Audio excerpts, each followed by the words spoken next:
Hi, everyone, and thank you for joining Supporting LGBTQ plus students in the college planning process.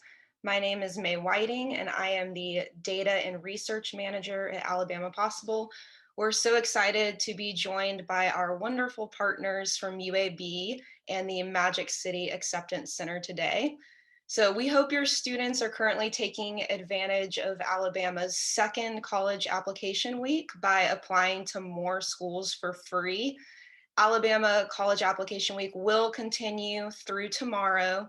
So as we think about encouraging our high school seniors to apply to colleges and universities, we really want to set them up for a positive post-secondary experience. So today we're going to talk about different factors that LGBTQ plus students might consider when they're applying to and ultimately selecting their college and university. We're also going to talk about some support systems beyond the college campus. We would like to recognize and thank our sponsors and partners for supporting this work and for making this webinar possible. A few housekeeping notes before we get started. Please keep your microphones on mute at all times to avoid any feedback during the presentation. This webinar will be recorded and posted to youtube.com/Alabama Possible. And throughout the webinar, you can submit questions using the chat feature. We're going to save any questions for a Q&A session towards the end of the presentation. As always, please share your commitment to building a college-going culture on social media. You can find us at AL Goes to College. And then please use the following hashtags so that we can see and learn from each other's work. We especially encourage you to use hashtag AL Goes to College and hashtag I applied during this second college application week. So I would now like to welcome and introduce our panelists. Courtney, would you like to start? Hi, yeah. My name's Courtney Johnson, and my pronouns are she, her, hers. And I serve as the Assistant Director in Student Multicultural and Diversity Programs. And I'm very excited to be here. Awesome. Amanda, if you'd like to go next. Good morning. My name is Amanda Keller, and my pronouns are also she, her, and hers, and I'm the founding director of the Magic City Acceptance Center, which is an LGBTQ youth center in Birmingham. Thank you, and welcome to both of you. As I'm sure y'all know, my name is May Whiting. I'm the Data and Research Manager at Alabama Possible, and I use she, her, hers pronouns. So just to give you an idea of the structure of this webinar, I'm going to spend some time asking our panelists questions, including the questions that we received from you during our registration process. And with each question, I'll try to provide a little bit of insight into why we're asking the question or why we're bringing this issue to your attention.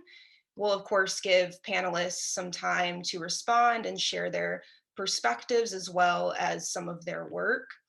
And then after that, we're going to highlight some specific resources. Some are specifically for educators and others are more for students and families. If anything in our conversation sparks further questions, again, feel free to drop those questions in the chat and we'll do our best to address them towards the end of the webinar. But I would like to preface our discussion with a few notes. This webinar is certainly only the beginning of a continued conversation. We can't cover everything in this webinar, so we're really going to focus on the college planning process as it relates to LGBTQ students. Some of the concepts or resources we bring up might be new to you and you might want to learn more about them.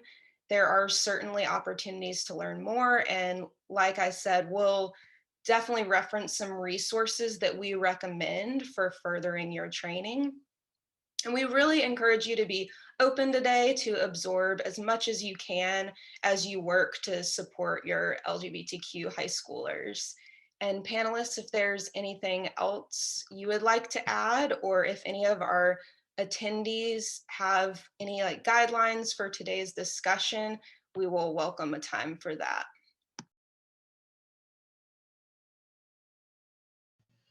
I would just add that I don't ever presume anyone's identity for the conversations that we have. And so when I'm speaking, I'm mostly speaking to allies or people who are not members of the community, but I also want to acknowledge that there may be people on this call who are part of our community. And that being said, for the people who are allies, it is entirely okay to lean into vulnerability. I think I can speak for Courtney in saying that we've both had a lot of conversations with individuals, and we would rather you ask a question than ask it of a student. So please feel free to use this as your space to really ask important questions if you have any. And I would just like to echo what Amanda's saying, and in my answers to some of these questions for our time together at this webinar, I am speaking not for every LGBTQ student, right? These are generalities. And so this might not be true for each of your students, but maybe just true in general for some LGBTQ students in the experience I have working with those students. So I am continually learning and trying to provide the best answers I can, but just know that I might not be speaking for every single person. Thank you so much for those additions. So I'm going to stop sharing my screen now so that we can just jump into our conversation. Okay. So to start off, we know college can be challenging for all students, and that LGBTQ students might face additional pressures or even discrimination. So what do you think that LGBTQ high school seniors should look for when they're applying to a school? And that can be things from school policies and practices to campus resources and opportunities. So again, what do you think LGBTQ high school students should look for when they're applying to a school? I can go first if that's helpful. And so in thinking about this question, I just want to say, like any LGBTQ student, like any student looking for a college, right? They're looking for a school that will be supportive of their future goals and career. But in terms of thinking about having supports at the school specifically around identity, I would suggest looking at the following things. So specifically in terms of policy, if you're looking to live on campus and are trans or gender nonconforming, so transgender or gender nonconforming, thinking about your safety and comfort are important. And most housing offices will have their policies online. And some schools have specific floors dedicated to LGBTQ students. Of course, those are self-selected and optional. Some schools have strict sex segregated policies that divide people by floors and sometimes buildings. And sometimes these policies take into consideration trans folks, but sometimes they don't. And so, you know, the housing office will sometimes will contact a student to let them decide for themselves where they would feel most comfortable living. And sometimes they choose it for them. And so there's no standard or general practice across schools. So it's something students have to research at each institution, which can be difficult. But there are other policies to keep in mind as well. So there are bathroom policies at schools. There are recreation or workout facility policies at schools that sometimes do sex segregation and don't take into consideration trans identities. There are other policies like ID policies. At UAB, we recently were allowed to have our preferred names on our IDs and not our legal names. And so that's something that students might want to look into before deciding on a campus. And then of course, there are online platforms that students have to interact with regularly. I know at UAB, we use something called BlazerNet, and students are allowed to use their preferred name and put pronouns into that system if they want to. And some other practices to think about is some schools offer a breadth of professional development for like professors and staff. on being inclusive and thoughtful of diverse genders and sexualities, but rarely are those trainings mandatory. And so usually professors will have to self-select into those types of educational professional development opportunities. And then thinking about resources, many schools have student organizations that are dedicated specifically to building community for LGBTQ students. So at UAB, we have 4 different organizations that are focused on supporting the community overall. And usually there is like a platform that students can look into even before applying. Here at UAB, it's called Engage. And anyone from the public or a part of the university can look and see what organizations are offered. And you can look for things around interest, so like LGBTQ or social justice, or any number of volunteer opportunities that you can look at and see, is this a good fit for me as a student? And then UAB, there also has other specific resources to support LGBTQ students. So our Student Counseling Center specifically describes themselves as LGBTQ inclusive and offers a support group and community space that's specifically for trans students on campus. Our health services office also describes themselves as having gender affirming medical services and also being inclusive of all identities and sexualities. And so these supports, you know, when you're looking online and you want to look for those words, right, that those particular offices or resources are thinking about how they are serving all of their students around identity. And so in terms of guaranteeing if those services really do that, it's hard to tell. I know at UAB, they can be hit or miss. You know, in terms of my interaction with students who have used those services, but it is a step in the right direction. And you know, students can go look at those services online usually and see if they are have inclusive practices of LGBTQ students.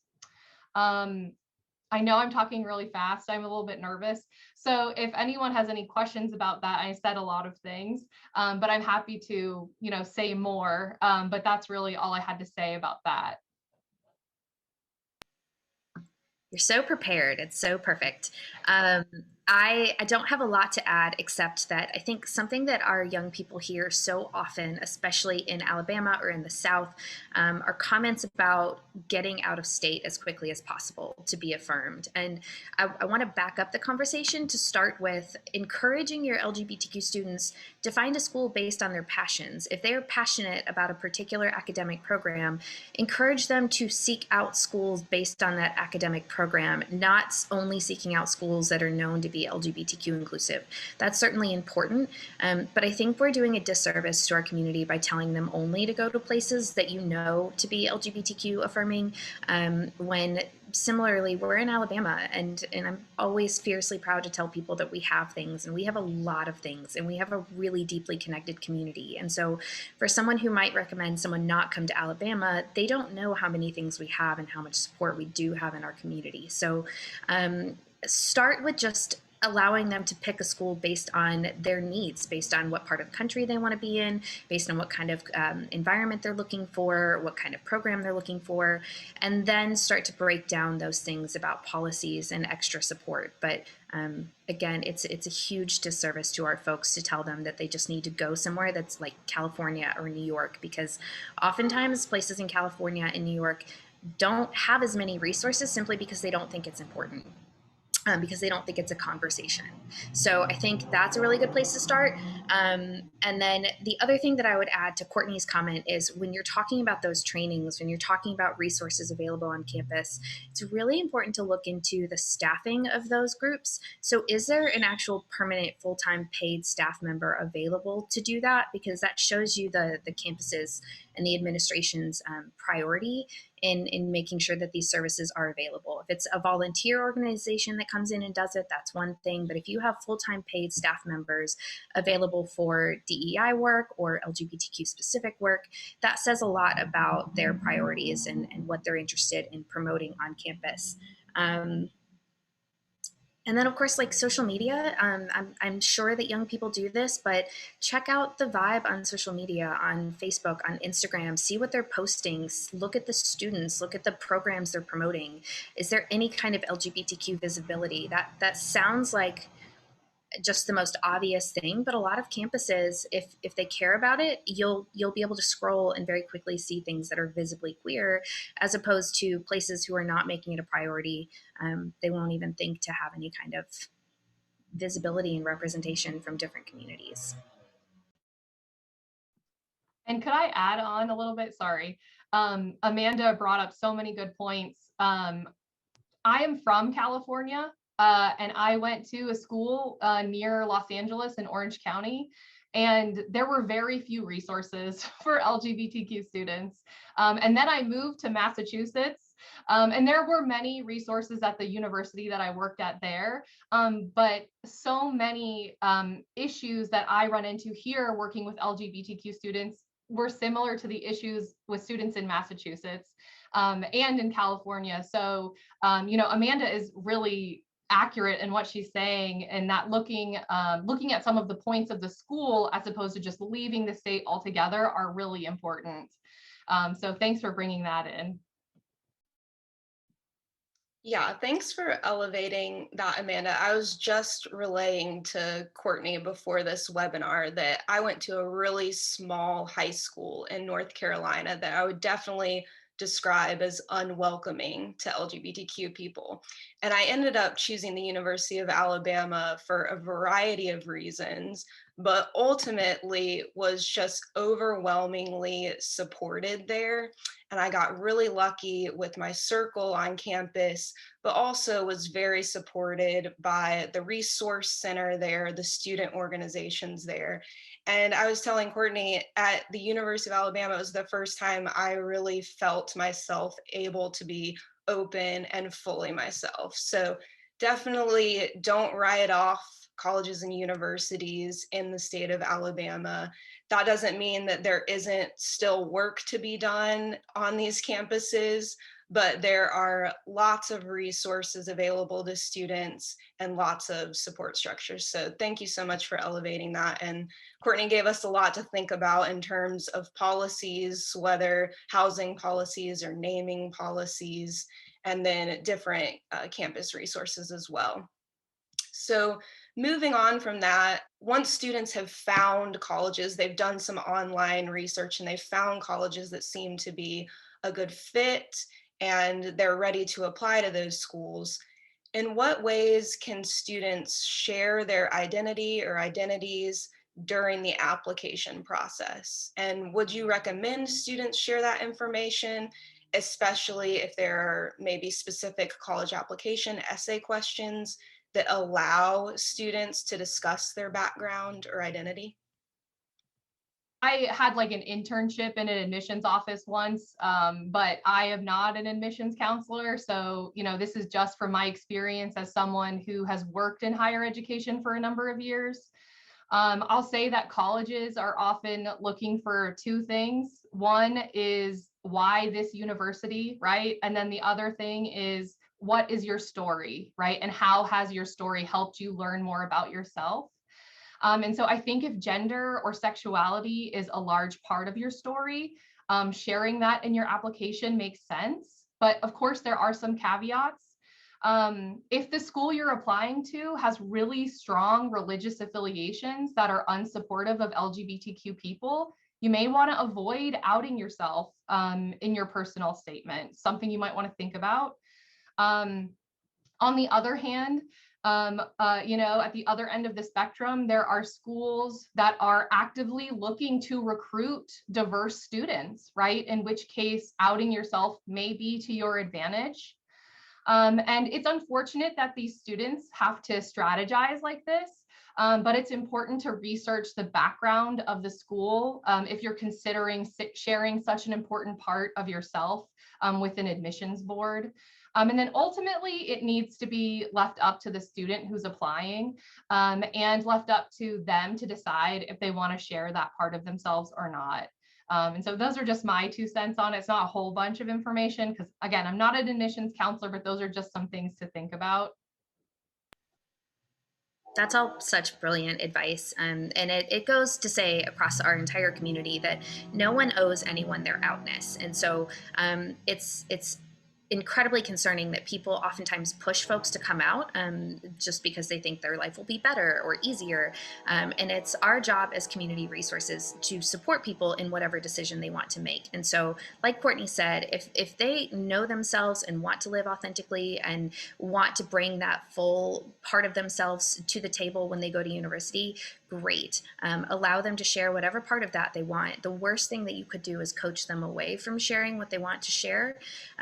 Because honestly, if that's who they are and they want to bring that to the table, if the university doesn't accept them, then they wouldn't have been happy there anyway, which is a hard truth to discuss. But I think it's important to bring up that if that person is who they are and they want to share that, then you should allow them the space to do that, even if it goes against your better judgment. I think we just need to support people in being who they are, and they'll ultimately find the right fit. And so they don't have to be out, but also if they want to be out, if they want to share something, they absolutely can and should. Just to share with you, I don't mind sharing this at all. I lost my father to HIV related complications, and my college admissions letter was about that. Which is something that is very stigmatized, which is very uncomfortable for a lot of people. And I sent that to a private Catholic school in Pennsylvania and got in with a grant. So I think it's just something to say about I didn't stay because I didn't like the environment, but I do think it's important to point out that things that you think might be uncomfortable or taboo make you who you are, and they build that story. And when people are looking for folks, they want something to make you stand out. And so if part of their story makes them stand out, they should be able to share that.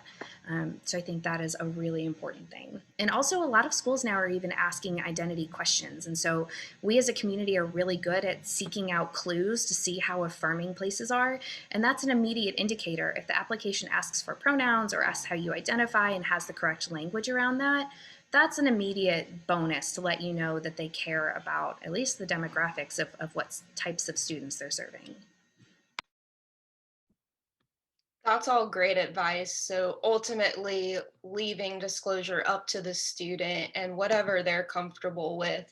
So, kind of along the lines of student comfortability and student support, we talked about some campus policies and resources.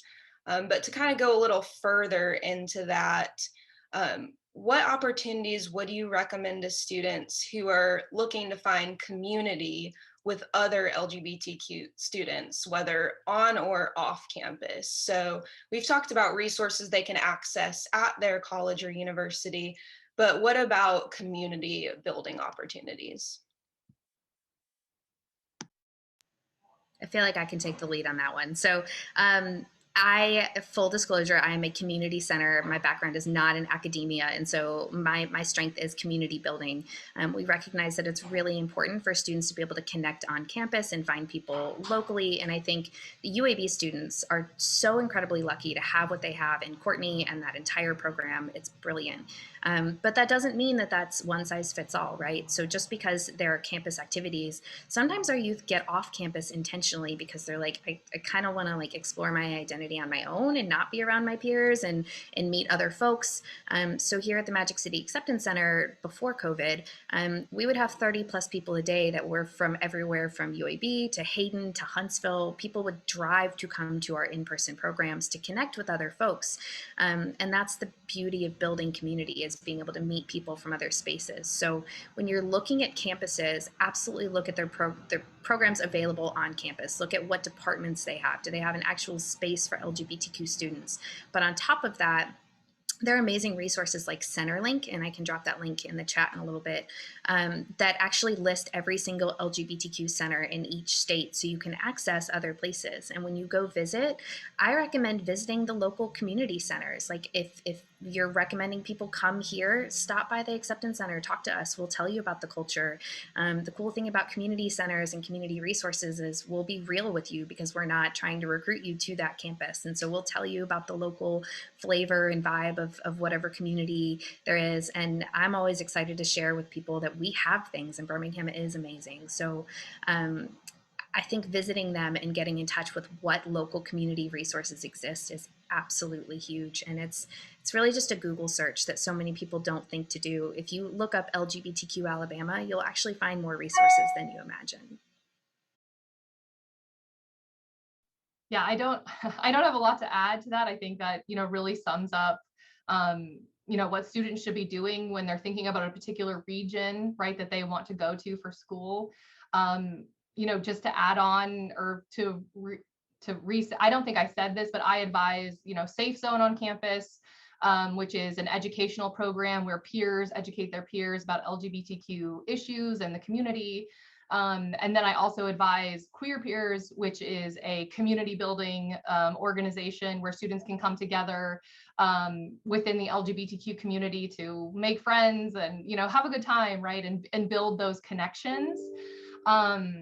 We also have a number of graduate organizations and, like I said, a support group on campus that's specifically for trans students and gender nonconforming students. But like Amanda said, it's more than that, right? Because you're living in a city, you're not just living at a college or you're living in a town, depending on what school you go to. And so, just asking yourself if there are things in that vicinity that speak to LGBTQ resources, right? Are there churches that are open and affirming to LGBTQ people if that is something that's important to that student to look for? Even something sort of not as important, I suppose, but even saying, are there gay bars in this city, right? Like maybe your student isn't going to that bar because they're not 21 yet, but it's sort of that message that's put forward, right? Is this city open and accepting of this particular community? It might be as simple as, like Amanda said, a Google search, just to see if those resources are nearby or accessible to students should they want to get off campus. So yeah, that's all I had to say about that. Thanks so much. And we will definitely show you a few different resources towards the end of the webinar that highlight organizations and groups across the state of Alabama. So that might be another place to look and see what is local to the community near whichever college or university your student decides to attend. So we've covered a lot of things related to this next question, but just want to see if there's anything additional you would like to add. So we know that some LGBTQ students might have a difficult time if their families are unsupportive. So this could create strains as it relates to financial security and covering expenses throughout their college journey. I mean, it might add a layer of emotional stress for students. So what kind of supports are available to students who might not have the support of their families? Some schools have databases with scholarships or grants that students can look for. So at UAB, it's called BSMART. It's an acronym, BSMART. And there are scholarships and grants that schools offer through databases like that. That's the one that UAB uses. There is one specific LGBTQ scholarship, I think that May will share later in the PowerPoint. But it's only it's only $1,000. $1,000 can go a long way. So it's not a full ride tuition scholarship. It's a smaller scholarship, but students who are able to apply to multiple of those and receive them, it definitely helps, even in a small way. And then in terms of emotional support, like I said previously, most schools will have counseling services. And like I said, UAB offers counseling that's specifically for LGBTQ students, but some schools may not have that specifically.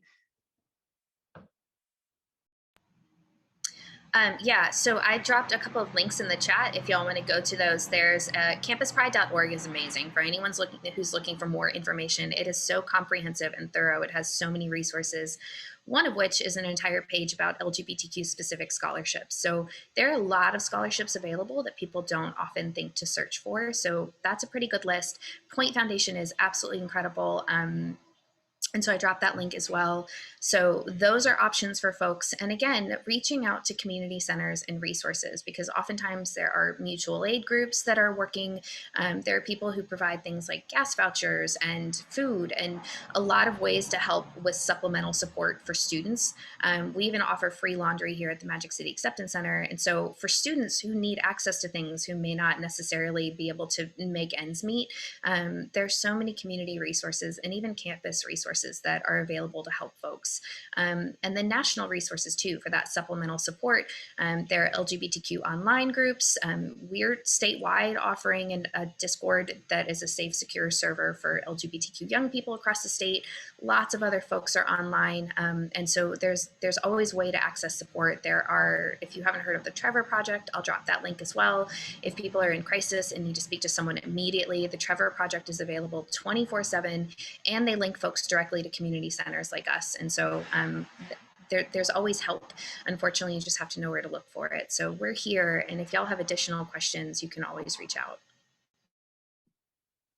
Yeah, hopefully the resources that we're about to review towards the end will get you started on what kinds of things you can even look for in terms of financial support, emotional support, and all of that.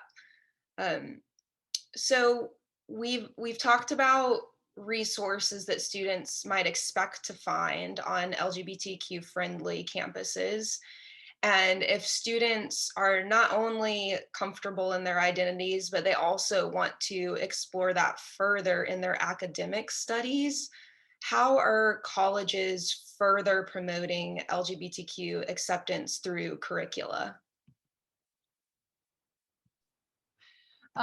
So there are a number of schools that offer gender and sexuality studies as a major or a minor, or just as an area for people to take classes in. UAB has some women and gender studies classes, as well as some classes like queer lit, queer literature, the sociology of sex and gender, human sexuality, anthropology of gender, and I think a few other ones.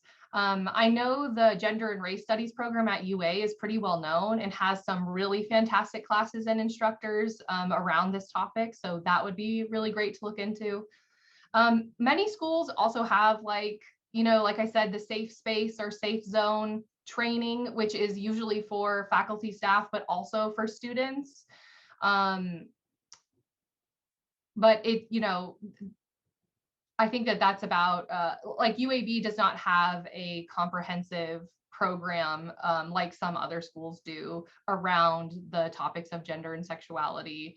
But they do offer some really great classes that I know that the students I work with have taken and speak very highly of. Which is definitely just another opportunity to find LGBTQ peers, if that's what you're looking for on campus, like-minded folks in your classroom. That's another chance that students have. Anything else you wanted to add there, Amanda? No, mostly just like, yes, I absolutely co-sign. If you can find a gender studies course, you're good to go. You'll find your community there. You'll be able to connect with more resources and folks. So really looking into the course offerings is a helpful bit of insight to see that. And then another thing I would just add is seeing if there are any resource groups for staff and folks on campus for the adults. That's another way to show that there's a thriving community and there are LGBTQ teachers and professors and folks that are available to also speak to. So if there's any kind of way to have visibly out staff or even administration from the top down, that's another really great indicator. Yeah, UAB has the Alliance, which is for LGBTQ faculty and staff. And there are lots of other schools that have similar organizations like that support the visibility of LGBTQ faculty and staff, which is super important as well.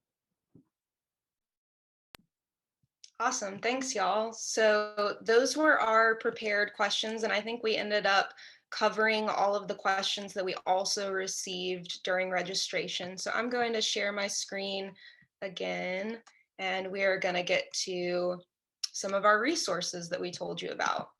So the first that we want to start off with are our educator glossaries and guides. So the first is from Trans Student Educational Resources. This is an organization founded by trans youth. So this linked webpage covers LGBTQ terminology and definitions. And if you're looking to get even more familiar with terminology, we've also linked GLSEN's PDF of key concepts and terms. In addition to that, they have lesson plans and toolkits for educators. So there are lots of resources for increasing LGBTQ visibility and affirmation in your curriculum. And there are just ways to create a more welcoming environment for your LGBTQ high school students. And then that last source is Accredited Schools Online. They have a very comprehensive guide with resources for high school students as well as college students. It has a really helpful FAQ and then a few lists. One I just wanted to highlight, they have a list called 8 factors contributing to an overall LGBTQ friendly college environment. So again, just gives you things to consider as students are choosing a college to apply to. And I highly recommend that last source. It also helps you think through ways that you can make your classroom more inclusive, and then helps you think through different support systems that your student might be looking for during their college journey. Anything y'all would like to add to these specific resources? Honestly, cannot recommend TSER enough. If you're looking for the best version of definitions, again, it's created by trans students for educators. And so they really have the best definitions. And we often try not to go over definitions and make everyone memorize each thing because identity is so unique to each individual. But if you're looking for a really solid just definition of what a word could mean to an individual, that's the best place to start. And then I would say GLSEN is absolutely incredible. I would just offer the caveat that a lot of times they do like no bullying day, and they have different days that are very much like a Hallmark holiday for them. It's something that is branded and heavily promoted just by that brand. So just be careful of the things that seem super branded and focus on the actual content, because the days, the spirit days, the things that they have are not something that's super helpful for our students anymore, but having inclusive lesson plans and all those toolkits are really helpful.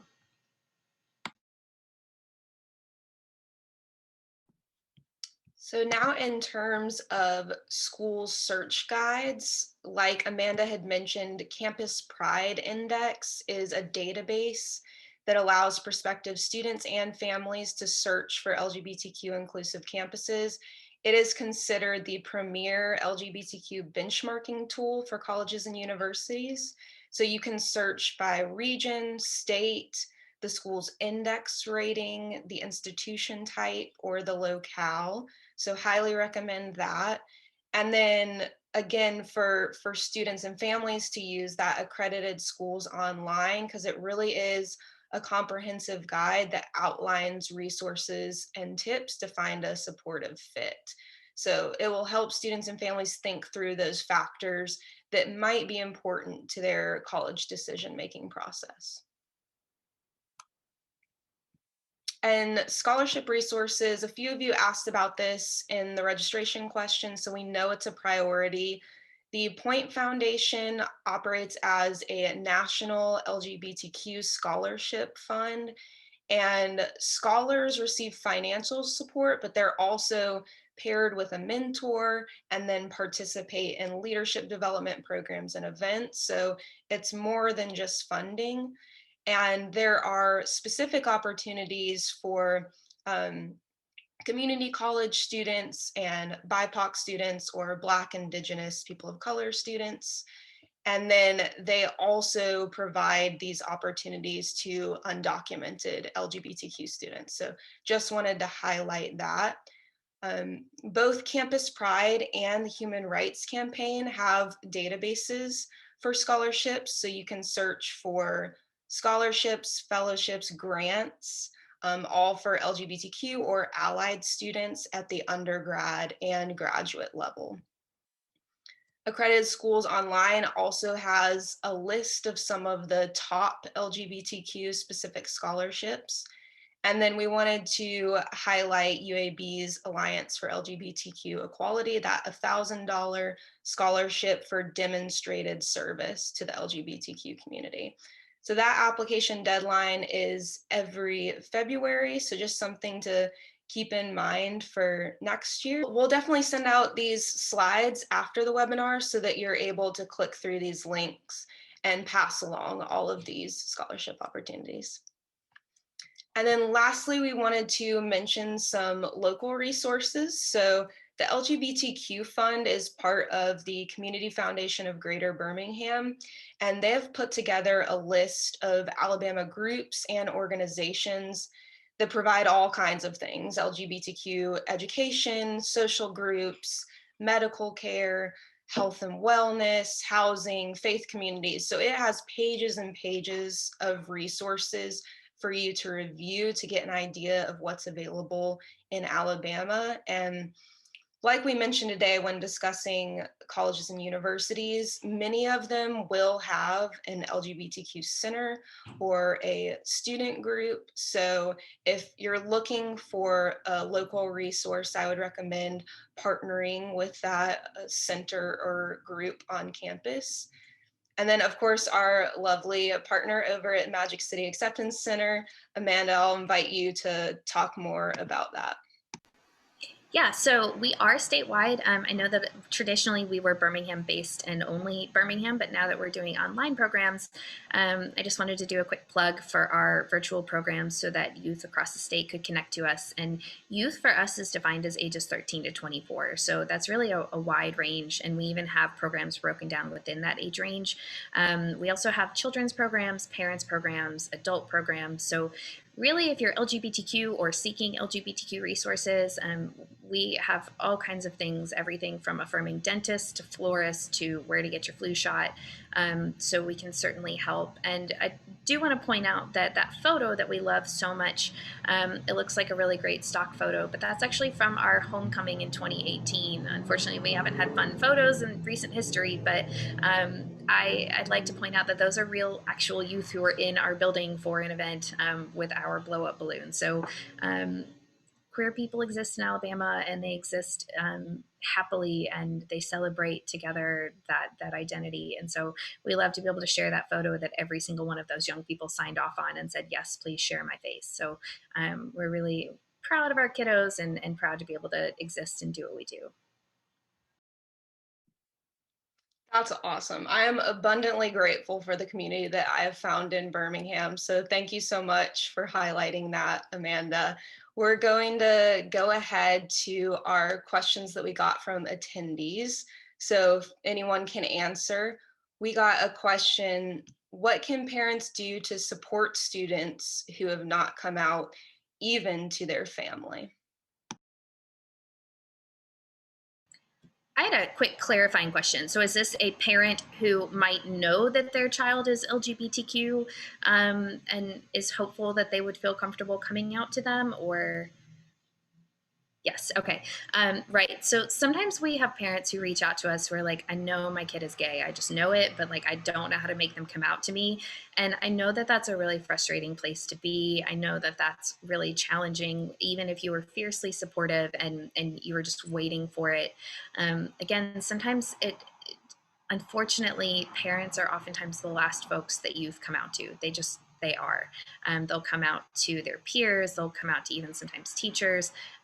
But there's a lot to be said about the fear of losing the roof over your head, losing the support that you have. And so even if you present yourself as the most affirming person, it's a really, really scary thing to do. I didn't come out until I was 28 years old, and I was 2 years into running an LGBTQ center in Alabama. If that tells you anything about stigma and fear, it's dumb. And my dad was gay. So like, there's no reason that I should have been that scared to tell my mother, and I still was. So I think it's really important to give people the space to come out if and when they're ready.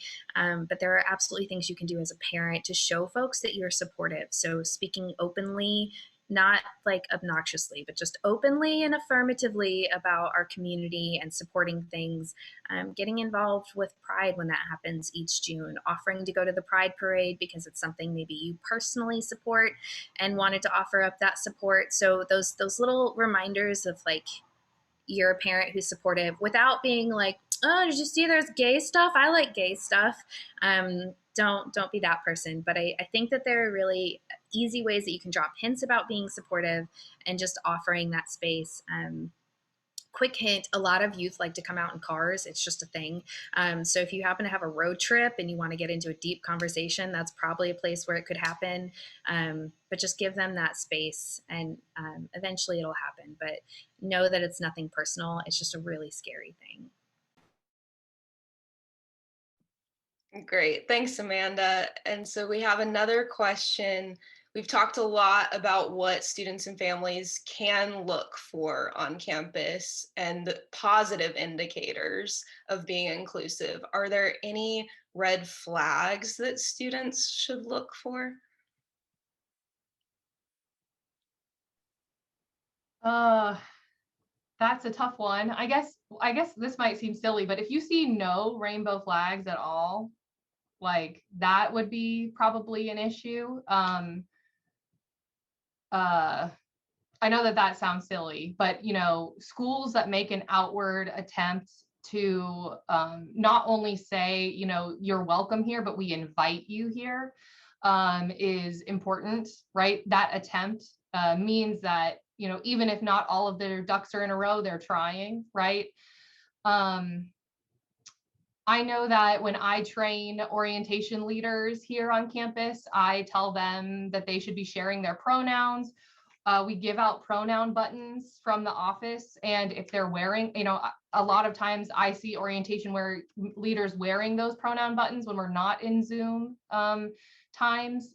And so, you know, like Amanda said, if there's not a dedicated employee, and my entire job is not serving LGBTQ students on campus, right? So UAB does not have a dedicated employee serving UAB students.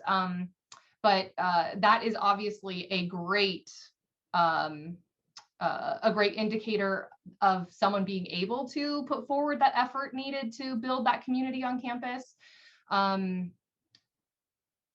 But you know, students' interactions with campus are going to be through the admissions office, getting a tour, talking with orientation leaders. Oftentimes, you know, if you're doing an expo on your like, you know, entry day, you go to see all of the student organizations. If you don't see a table that's covered with rainbow flags, that might be a red flag, I guess. Sorry to keep going back to rainbow flags, but that's sort of what's coming to mind. If you can't find the housing policy online and it doesn't include any information about gender assignment, gender assigning or sex segregated spaces, I would say that's a red flag. Yeah, all of these policies should be open and accessible to anyone from outside of campus and inside of campus. So for the rec center, bathroom policies, room assignments, all of those things. And if you can't find information, I would say that's a red flag. I would add to the pronoun conversation, check their email signature. Do the people you're communicating with, do they have their pronouns in their email signature? That's a really helpful indicator. And yeah, rainbow flags it's just kind of our thing as a community to give a really discreet shout out to folks that we're supportive, but trans flags are great too. We're seeing more of those. And a really great place to look for things like that is the bulletin boards when you're passing community spaces, because that immediately tells you what students are up to, what they're promoting, what groups are active. So check out the bulletin boards. That's a really good place to see what's available to students. And if you don't see anything, then directly ask. I think it's entirely okay to say, what specific services do you have available here that support the LGBTQ student community? And if the person is confused, Honestly, I like to hear people just say LGBTQ. If they can't say those letters in consecutive order without stumbling, that tells me a lot. So those are all really, I mean, we're looking for the tiniest things. I'm just hopeful that someone can say LGBTQ, maybe understands the conversation around pronouns and throws a rainbow flag in here and there. And that tells me you at least are open to the conversation. And it's sad that that's where we are in 2021. So if you yourself are not doing those things yet, I would encourage you to do so, because that's huge and we're not asking for a lot.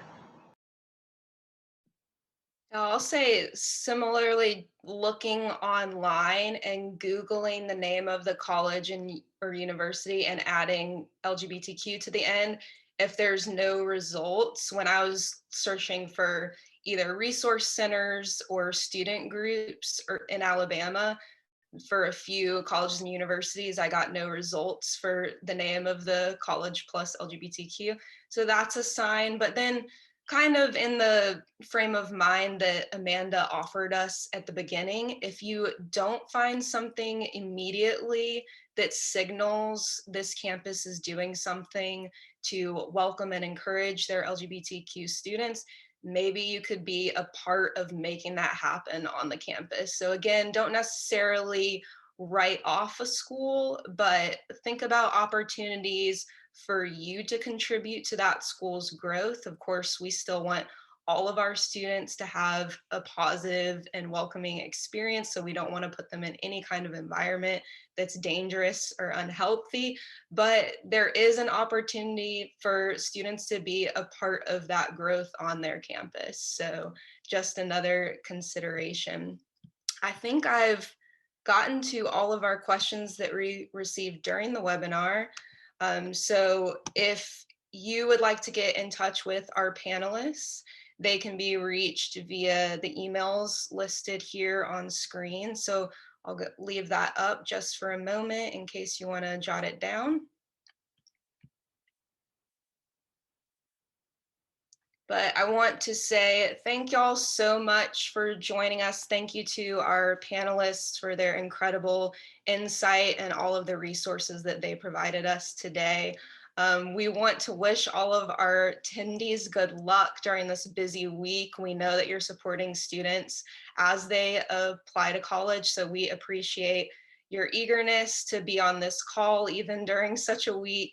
And please stay connected with us by emailing us at algoestocollege@alabamapossible.org or finding us on social media at algoestocollege, or you can call us at 334-316-6155. But that is all we have for you today, unless there are any last words from our panelists. Again, thank you for joining, and we will send a follow-up email with these slides and a recording of this webinar. Thank y'all.